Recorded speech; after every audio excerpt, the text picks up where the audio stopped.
Hello दोस्तों, अगर मेरे चैनल पे आप नए हैं तो मेरे चैनल को लाइक शेयर और सब्सक्राइब करना नहीं भूलना है दोस्तों।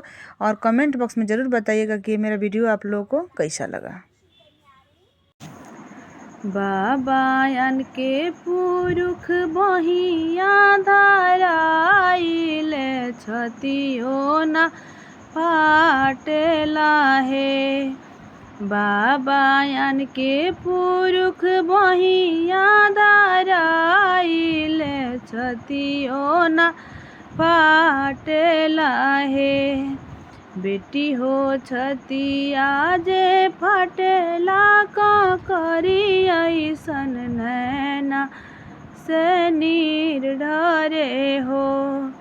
बेटी हो छतिया जे फाटेला का करी ऐसन नैना से निर्ढरे हो।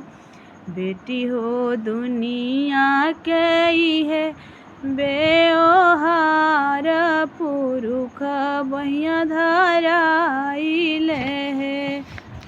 बेटी हो दुनिया के इहे बेओहार पुरुष बहिया धराइले हो। चाचायन के पुरुष बहिया धराइले छतियो ना फाटेला हे। भैयायन के पुरुष बहिया धराइले छतियो ना फाटेला हे। बेटी हो छतिया जे फाटेला का करी ऐसन नैना से निर्ढरे। बहिना हो छतिया जे फाटेला का करी ऐसन नैना से निर्ढरे। बेटी हो दुनिया के इहे बेओहार पुरुष बहिया धराइले हो।